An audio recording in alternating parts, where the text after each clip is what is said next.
Subscribe कीजिए हमारे YouTube channel को और साथ ही बेल आइकन को दबाकर ऑल पे क्लिक कीजिए हमारी वीडियोज़ सबसे पहले देखने के लिए। अस्सलामु अलैकुम व रहमतुल्लाहि व बरकातुहू। औलाद के हुकूक।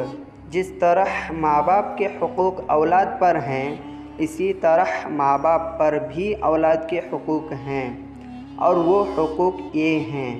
नंबर 1, नेकबख्त औरत से निकाह करना ताकि औलाद अच्छी पैदा हों। नंबर 2, बचपन में मोहब्बत के साथ उनकी परवरिश करना कि औलाद को प्यार करने की भी फजीलत आई है।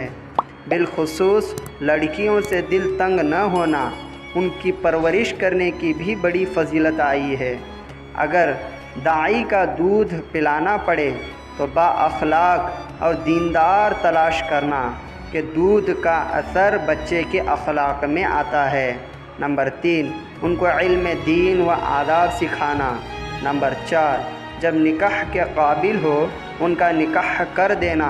अगर लड़की का शौहर मर जाए तो निकाह सानी होने तक उसको अपने घर आराम से रखना, उसके मसारिफ व ज़रूरियात को बर्दाश्त करना।